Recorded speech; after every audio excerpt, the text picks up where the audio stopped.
This episode is presented by Zappos. Zappos is an online retail destination for the best in footwear, offering the selection and expertise runners need to take on every day with confidence. Zappos carries an extensive assortment of performance running shoes and go-withs from leading brands including Hoka, Nike, Brooks, New Balance, Asics, On, and more, with thousands of options spanning categories including road, trail, and race day. From first-time joggers to marathon vets, Zappos has been a trusted destination for runners for over 25 years. Check out the latest selection of footwear on Zappos.com or in the Zappos app. Follow @Zappos for new releases, community spotlights, and more. And now, welcome to the show. You just have Rachel and Karen today. We are excited to be here. Karen, what's going on? First, I wanted to congratulate you on a super solid one-take read. And I wanted to inform the listeners that we are we're under some pressure right now. That's why I'm so impressed by it. So for context, we typically record on Sundays, try to get the episode out to you guys by Wednesday. This is Wednesday. And so I want to turn this around as quick as we can so we can get it out. But that means it's going to require minimal edits. And I preface that to you. I said, look, Rach, no pressure. But if we can get through this podcast, me and you, with minimal edits, I think there's a chance I can get this over to Sidious tonight. And then it maybe is produced tomorrow for our listeners. So we're only a day late. And the pressure's kind of on because it's going to be... it's going to be tough. I usually have a lot of edits. I think when I go through them all, I'm always feeling like I get the most edits. Usually because I've said something that I regret. And Wait, that's so funny. I think because it's so funny because I feel like I have the most edits. It's one of those things where you're the most critical of yourself, I think. Yeah. Well, and sometimes I, as the editor, I'm on the hands-on keyboard here. Sometimes I laugh privately because I'm oh, I got to clean this up for her. You know what I mean? I feel like I'm cleaning up you and Megan. I feel like I'm doing your makeup, the metaphorical doing the makeup. I'm oh, I got to make her look better. That she kind of talked over or she did this. But I'm being honest. I think I get the most edits that I edit because probably because I am more critical on my own self. Whereas if I talk over one of you, I'm God, you're such an idiot and you're dumb and you had to talk louder because you're, just the worst person ever. And if you guys do it, I'm oh man, that's just a little, oops, we kind of intersected. Oh, well, anyway. Yeah, everyone makes mistakes, but then when it's you, you're stupid. Yeah, and then there's a few times where we'll talk because there's three of us, right? Which we haven't all ever been in the same room, which is something else we need to talk about because we were on the phone yesterday and I laughed out loud so hard when I forgot and relearned that you and Megan have never physically met. No, it's actually insane. We've been recording a podcast together for now 2 years. I've been with her through the birth of her child, qualifying for the Olympic trials. She's been with me through a massive cross-country move, and we've never laid physical eyes on each other.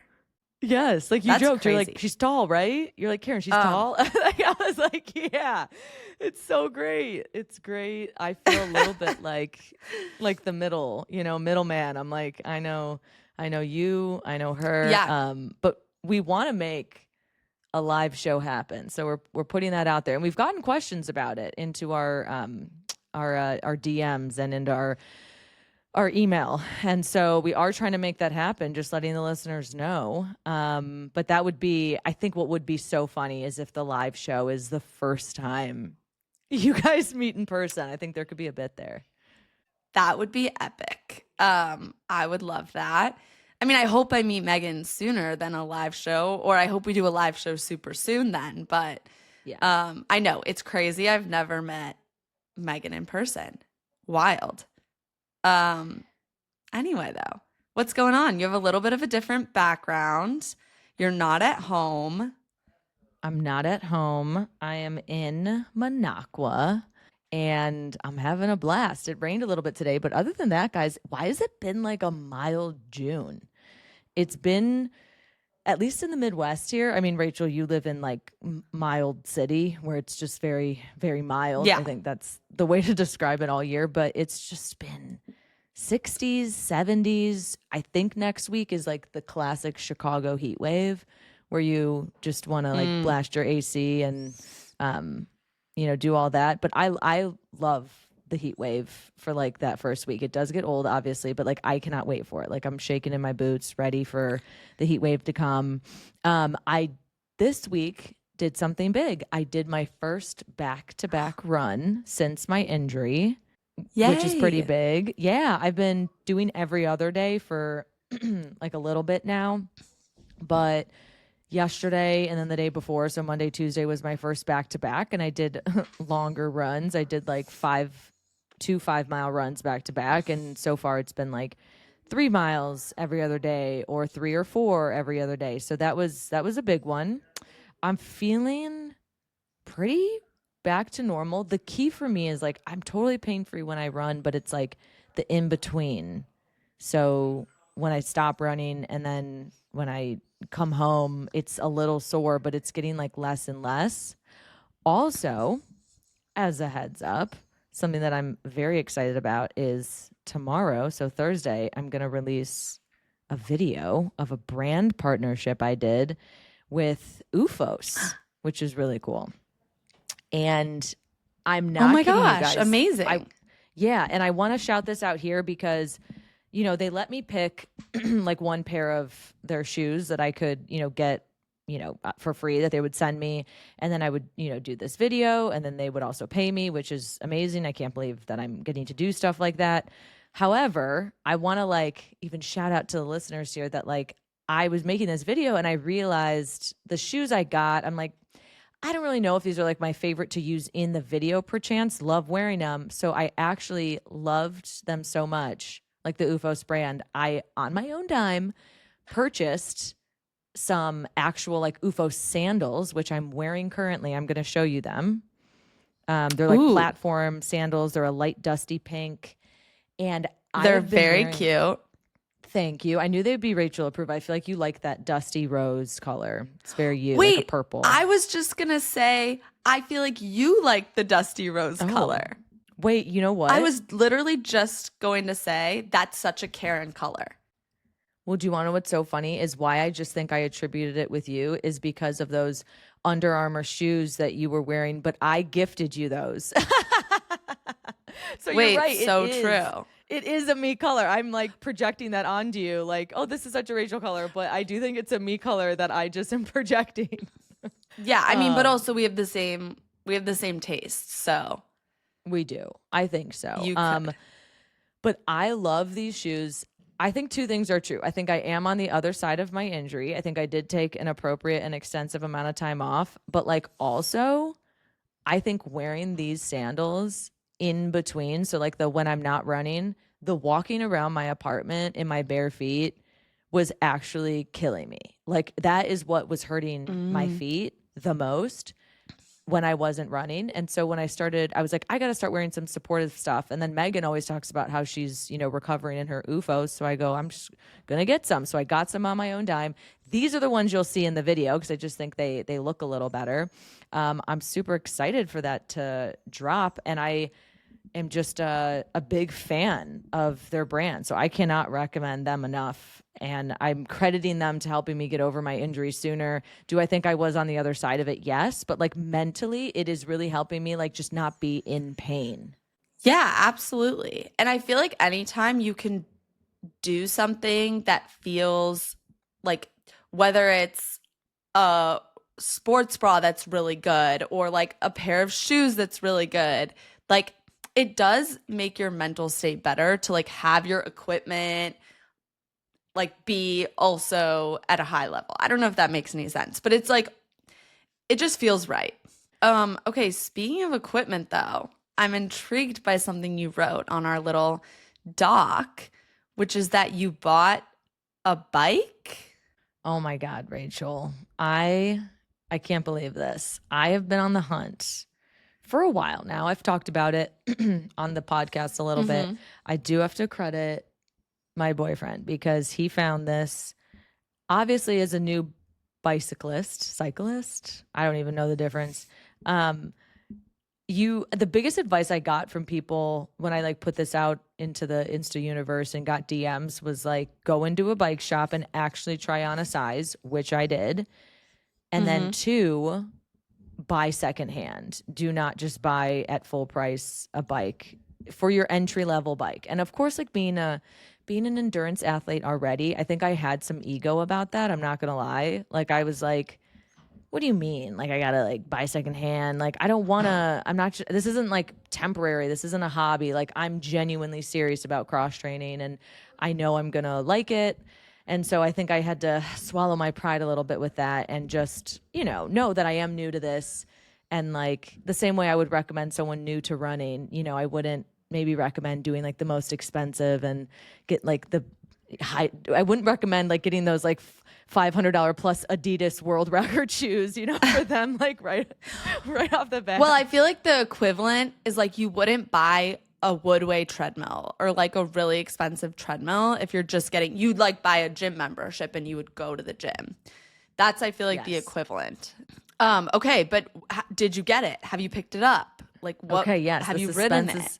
Is killing. So I bought secondhand. Shout out to this website that I also didn't find. This is all my boyfriend, but buycycle.com, BUYCYCLE.com. It's a secondhand website. It's reputable. It's been in business for a couple years now, and there's a lot of good bikes on there. You can go Facebook Marketplace.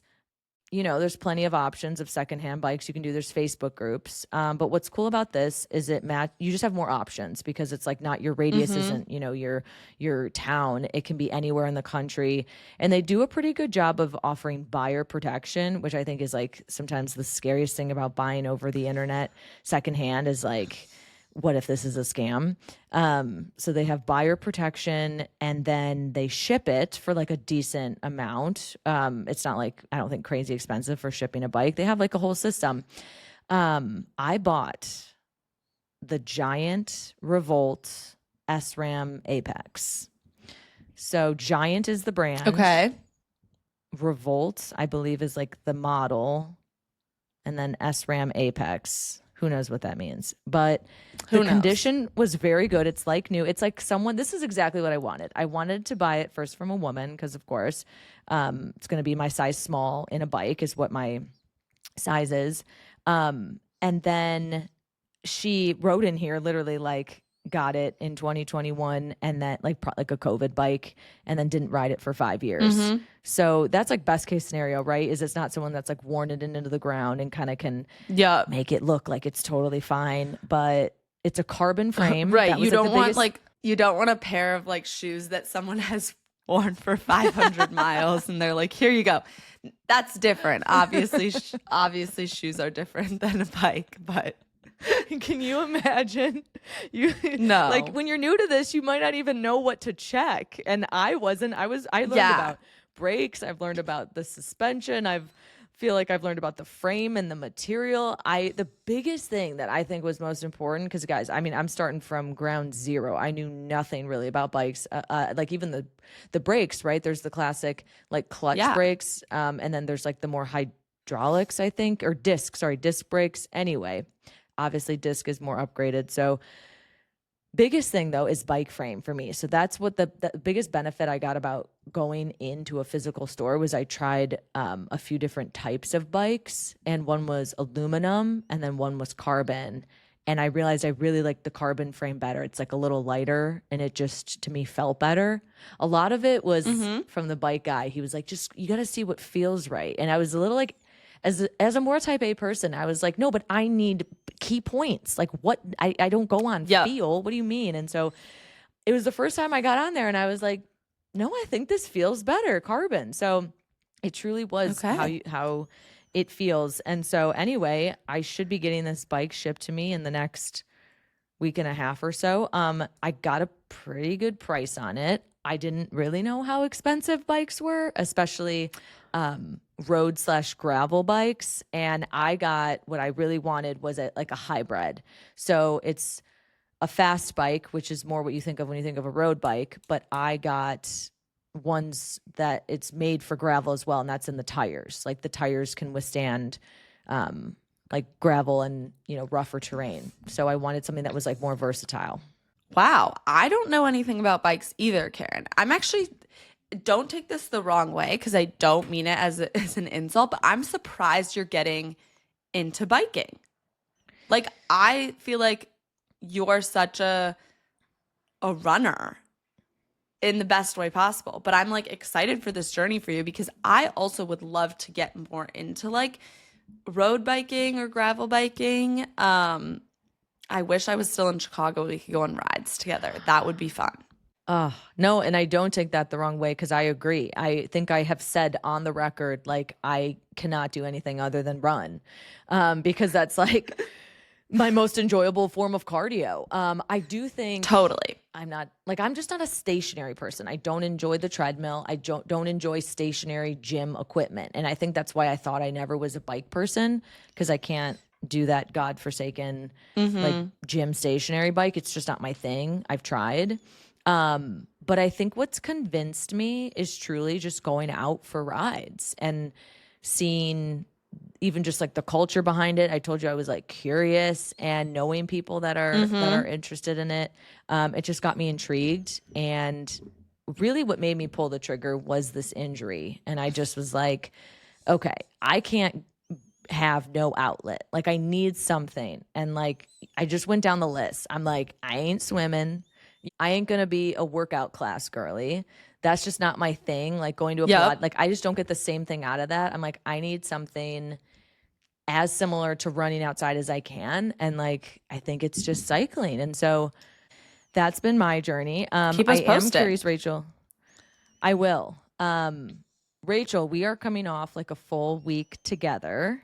So I saw you recently, which was so exciting and rejuvenating, but I'm curious to know just where you're at. You were traveling for a while, like, what was it, like 2.5 weeks kind of out of your bed? What is going on with you? What's new? And how are we doing back in SF? Oh my gosh, Karen, I miss you too. That was such a fun week. I feel like very rarely in adulthood do you get to like hang out with your friend for like a week. In like our normal lives, we were both working. I was going to like a million doctor's appointments. You were, I don't know, hanging out, working. You were working out actually a lot. I don't know what you were doing. What the hell were you doing? No, it was the best. I miss you already. But man, is it good to be home. Like, I'm such a routine-oriented person. I mean, color us surprised, obviously. And I just like missed my home-cooked meals, my regular routine, my desk, my everything. This is actually the first day I've worked from home in 2 weeks, which is crazy. Over 2 weeks, maybe. Yeah, 2 weeks. Which I feel like is crazy for me. I usually work from home a few times a week. So I think I was just like commuting a lot. A lot of my time was going towards commuting. So I'm just like glad to be back in the routine. Also, a couple updates on the injury front. So when I was with you, Karen, I got some blood work done, ordered by my sports med doctor. And I got a bunch of different like, I think they were like a lot of thyroid hormones. I also got my calcium tested. And most things were normal. Most things came back normal. But one thing that came back on the low end, and I hope we get messages about this because I love how our listeners are a lot medically smarter than we are. I don't know anything, so I'm just like, you know, I'll ask chat what it thinks, but otherwise I'm clueless. So my PTH, which is your parathyroid, I think. The normal range is 15 to 65. And I was at 15. So I don't know if that's like that was the only thing I noticed of like, that's a little bit weird. I don't know if that's, you know how like ferritin, you can technically be like 10 and be normal, but if you're an endurance athlete, that's like very abnormal. I don't know if it's something like that or if like 15 Yeah. is totally fine. I'm thinking about how in like the Alberto Salazar days, he was like diagnosing people with thyroid issues left and right. I'm like, ooh, he would have loved to get his hands on that, on your lab report. Oh my gosh, yeah. Yeah, all like the coaches who are operating in that gray area trying to get everyone on thyroid medication are like, can we just take your results for someone like but I don't know. I haven't met with the doctor yet. I'm actually getting a DEXA scan this week and I'm getting my vitamin D tested this week. So both of those, like I want to have all that information going into my next appointment. So I'm going to wait to meet with my doctor and like actually talk through these results. One thing I do know about the parathyroid, I think that's what it is that it affects calcium absorption. So that is like very connected to having a bone stress injury. However, my calcium was in the normal range, like right kind of smack dab in the middle. It was like 9.3 for any of our medical people listening. So I don't know. We're going to see. I mean, I am really curious like what all of this means. And again, I think it like points to like I feel like I've gone to a bunch of different people and like there's never just one cause of an injury. I think that's like of course it'd be nice if I could be like, "Oh yeah, it's totally like my pelvic floor. That's it." But it's totally not. It's probably that and something in my blood and some strength imbalance. Okay, but side note is do you see this gnarly bruise, Karen? Oh, I do. That's from getting my blood drawn. It's never happened to me before. Wait a second. They drew from your bicep? No. They didn't. They drew from here, but I also have a bruise there. Like, God, I can't even look at it. It makes me nauseous to look at. What? No, it's but really like, bad. The bruise is on your bicep. Did they drew from like a vein? Two. What I mean is on your. Did they draw up there? Because I usually get it in the crease. That's why I'm like, it looks like someone grabbed they you. Drew from the. They drew from the crease. I just have bruises all over my arm. No one DM us that I'm like dying or something. I don't want to hear it. I'm fine. I got my blood drawn like a week ago. So I'm sure if something were horribly wrong, like I would know by now. But I can't even look at it because the bruise makes me feel like queasy. I could never be a medical professional. I'm in awe of everyone who is, but like we are both the same with this. Just add it to the list of the Rachel Karen like synonyms of things that we both can't stand or have in common. And it's, look, I'm not going to faint, but I can't talk about it. I can't talk about the blood or all that. It just makes me weak. My hands get weak. I can't, Yes. Wait, the hands. You can't put your hands in a fist. Oh my gosh. Okay. We're babies. Okay. Should we get into the rundown? We had some interesting news come out. This has been like teased for a long time and you put out a video about it, but the London Marathon just increased their field size to 100,000 people over 2 days. Yes. So it used to be at closer to 60,000 on just one standard day in which they usually do marathons. But you're right. This has been teased for a little bit of like, we're going to split it into two. I do have some questions about this. And I did do a video about this immediately because I just was like, I want to run London 2026 so bad, or excuse me, 2027. No. Actually, I did want to run 2026 so bad. Didn't. I still want to for 2027 so bad. I am hoping this doubles the already minute chance that I get in, but it just makes you wonder, like, of course you're going to be so grateful just to get into London, but it's like, God, what if like day 2 is just god awful and day 1 is just like perfect conditions or vice versa? That's like my one big question. But then also there's a million different things, but one of them is like, how are they going to handle this, in the city? It's already hard to get a hotel in a major city for a major marathon. They got to have like double the amounts of hotel availability, cleanup crew, that's a whole thing. Or are they gonna, I want to know, are they gonna clean out same porta potties, or are they gonna, you know, put new ones in? What's the cleanup situation? There's so many questions here. There's got to be some porta potties that they're like, look, this one is not ready for day 2. This one needs to go. Yeah, look, this is not a day 2 porta potty. We gotta get this out. No, some bad things have happened in here. Yeah. So I think this is very interesting. And an important thing you just told me, I didn't really look into this at all, is that the elite women are on day 1 and the elite men are on day 2. And I think that's important because it makes both days feel really legitimate. Maybe that's just our perspective because we are such fans of the sport that I'm like, well, I want to run on the day the pros are running. Otherwise, like, what's the point? But I think that the fact that they they separated it makes both days feel like a really, really big deal. So that's cool. I don't know. I think we feel this is one thing we feel differently about. And I'm not gonna say I don't love.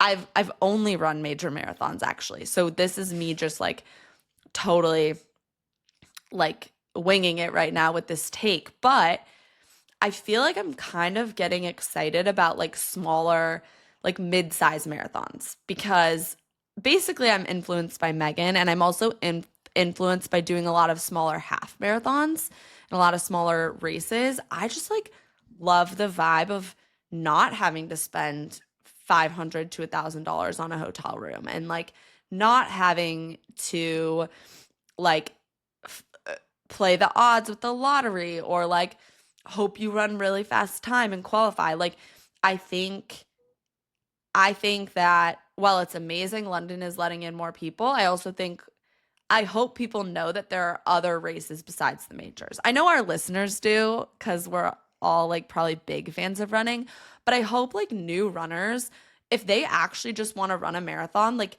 know there's so many good marathons out there that you don't have to run London as like your only, it's like London or bust or it's New York or bust. Like I completely disagree with that take. It's reminding me of what we just talked about with the bike advice I've been getting is like, yeah, you don't have to go right to the top. Your first marathon doesn't have to be a major marathon. By all means, if you get in, do it. But don't be discouraged and think those are the only ones that are well run. Because, yeah, there are a ton of well run marathons. And I think, you know, with adding on that second day, which I do want to say it's currently planned as a one-off change. So London has said this, the London Marathon Organization has said, this is just a one-off change. They like aren't even 100% confident that this will be moving forward. It's just for 2027. It's a bit of an experiment. I do think it's kind of like patient zero to see how this goes. My one fear with making these marathons so gargantuous is like hoping the quality doesn't diminish in any way. You know what I mean? Where it's like you're making it such this big event that things suffer, like they're trying to cut corners and they're trying to cost minimize, and like who usually suffers? It's the runners. Is there going to be less prize money available for people? Is there going to be less resources? Are the medals going to be like absolute shit because they have to produce double the amount, you know, things like that. Yeah. In terms of prize money, this is something that I feel like we have talked about before. I hope there's more prize money.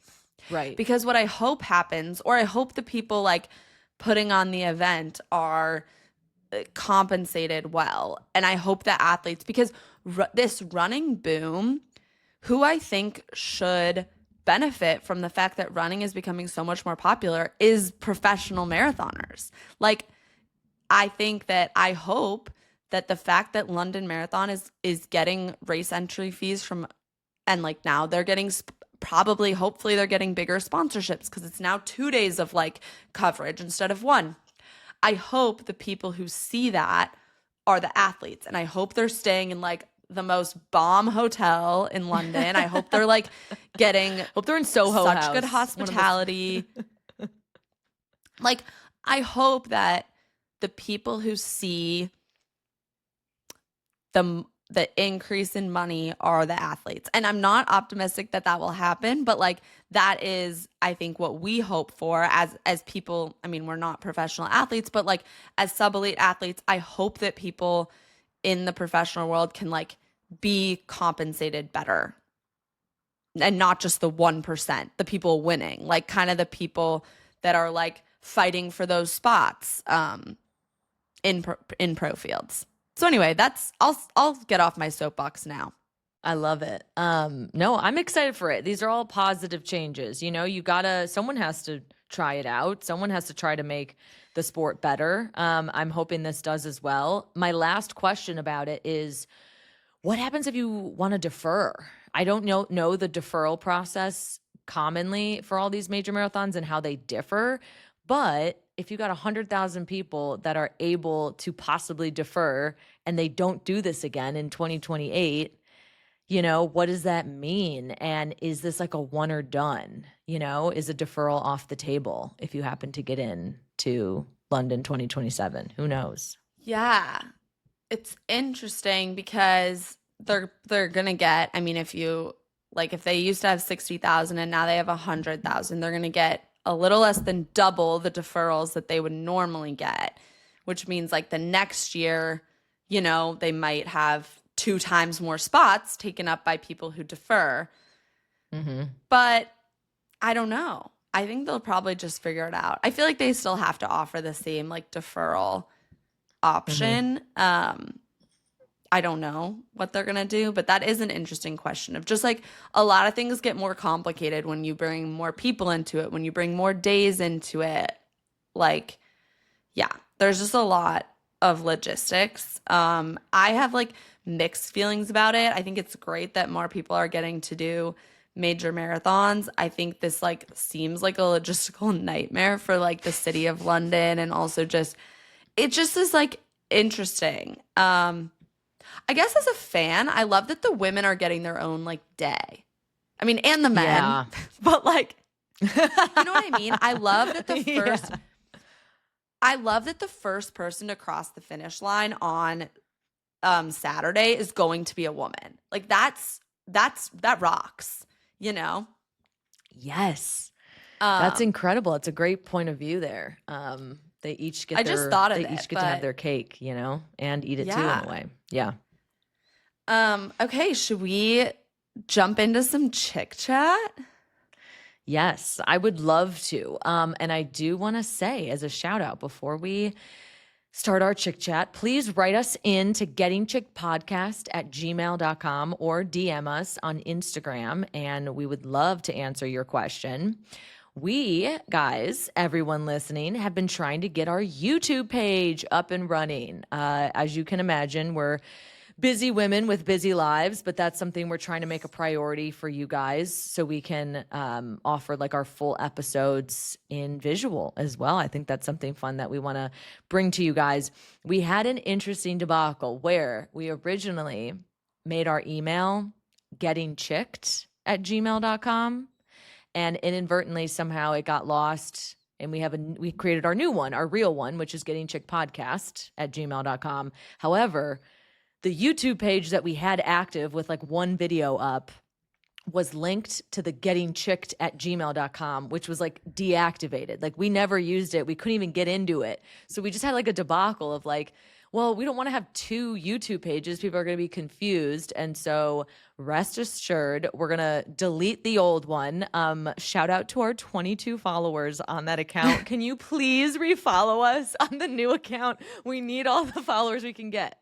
That's my one plea to the listeners. I want to shout you out one by one. No, I'm kidding. I'm not going to do it. But so have some patience with us as us boomer chicks, apparently, is what I am, try to navigate it. But we're going to be doing that. We did have one question. Well, we had a few questions, but one that was a standout that we want to address here that went to the Getting Chicked email that was deactivated that I busted into. And this is a question from a a listener named Braun, and she is from Australia. She actually sent in a voice note, so I wanted to play it here as our first chick chat. You ready, Rach? I'm ready. Hi, Getting Chicked. I have a dilemma that I'm hoping you can help me with. I live alongside the Sydney Marathon course. I'm not running it this year. And as you know, with being the first year as a major, the elite fields are amazing. So my plan is to go and watch, but I kind of want to go all out and make signs or something to basically express myself as a super fan, which I am. And the problem is that I'm a super fan of pretty much the entire Australian women's field and, of course, Sifan Hassan. So do I need to pick one favourite who I really want to win and cheer for her as she goes past, or can I somehow support the entire field? And finally, do you have any tips for how I can prepare for a big day of cheering from the sidelines? Thanks. Okay, thank you to Braun for this amazing question that's been sitting in our disabled inbox for the last almost year. She wrote it in August 10th of 2025. So we do want to first apologize for missing the ball on this for Sydney Marathon of last year. Maybe we're catching you now before this year's Sydney Marathon. And if you live on the course, chances are, I'm guessing you're going to be out there cheering again. So yeah, Rachel, like thoughts right off the bat. What are some tips for cheering that we can give Braun? I love this. I love this listener and I love this question. I want an update. So can you send us a voice note of how the marathon went last year? I totally relate to not being able to choose a favorite. And I absolutely don't think you need to choose someone that you're like, oh, I really hope this person wins.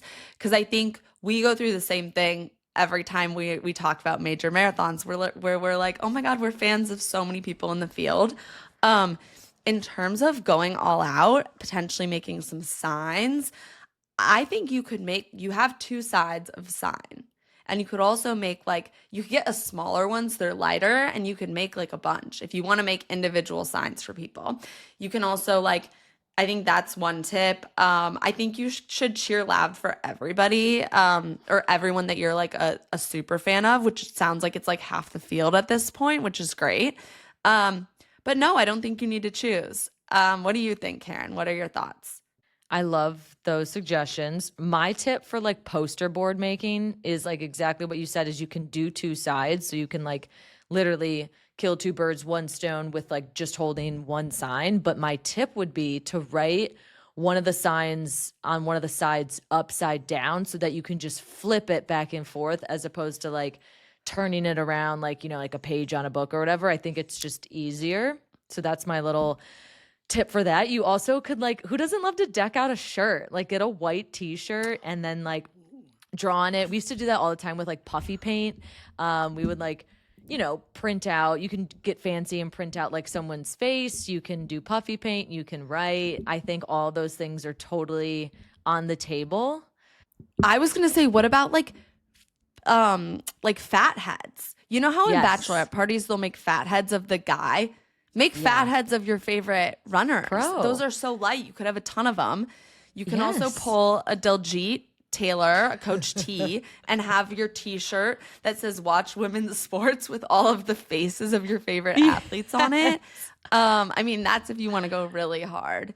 Yes. Okay, I love that. I love that. Yeah. Karen. That's great. My other favorite thing is like on race day with these pros, like this is their Super Bowl. I'm going first name. Like that's Sifan. That's go Sifan. Like you don't even need to go last name. Like go Emily and it's Sisson. Like I am full believer in just assume informality and that these people are your best friends because they want that. Like, this is their Super Bowl. They want to, be cheering, hear you cheering from the sidelines. Like, that's what's propelling them. I think all of that gets the crowd going and is what they feed off of. I'm of the same boat of like, I don't think you have to pick, but my other tip would be you just never know where it's going to net out. So get the tracker, make sure you have the tracker up, have the key people that you want to cheer for. And like, you just truly never know who's going to have a good day, who's going to have a good day, or who's going to have a bad day and who's going to have a bad day. No, I'm kidding. You never know where anyone's, going to shake out along the roster. So you might as well just have them queued up and be ready to cheer on as many people as you can. And then get snacks. That's my other thing, is you'll see people out there in, I think like the classic lawn chair, and just have snacks and whatnot ready to go. So it's the same advice that we'd give for the people running the marathon. It's stay fueled, stay hydrated, and be ready to give it your all. I was going to say, stay off your feet the day before. Exactly. Amazing. Okay, well, we're going to wrap it up here with just a product rec very quickly, presented by Zappos, as we know. My product rec of the week is the tried and true Nike Pegasus. These are my favorite shoes that I ran through in college. These are my mom's favorite shoes. These are a staple. They've never done me wrong. They're shoes that I always go back to. Rachel, I know you've done the Trail Pegasus. Like, they come in different models. They're always, I think, just like old trusty. So that would be my product rec, is go on Zappos. There's a million different models and versions that I've even had. So yeah, my one tip is they do tend to run big. I'm a size 8.5 in most shoes, but in Nikes, I am a 9. So just a little heads up. Love it. Okay, my product rec is the Feetures Elite Ultra Light Tab Socks. I know I've in the past recommended things that are always on discount. Not this time. These are a full $19 for socks, and they are worth every penny. I have thought that I was like, there's no way. They had been recommended to me before. I'm like, there's no way. $19 on a pair of socks. Guys, these socks are incredible. They're like a little pillow for your feet. And I love them. I have 2 pairs, and they're in the laundry right now, and I can't wait to wash them and wear them again. That's when you know you have a good pair of socks. So yeah, they're available on Zappos in a lot of cute colors. So yeah, check it out. Awesome. Thank you guys so much for tuning in. We were down a chick this week. Hopefully we're all back together again next week, and we'll be giving you guys some more stuff on the rundown, some chick chat. Again, write us in. And lastly, follow us on YouTube. It's live. It's the Getting Chick podcast. Make sure it says podcast. Don't follow our burner account. We're trying to get that deleted, but thank you guys for tuning in, and we will catch you next time on another episode of Getting Chicked.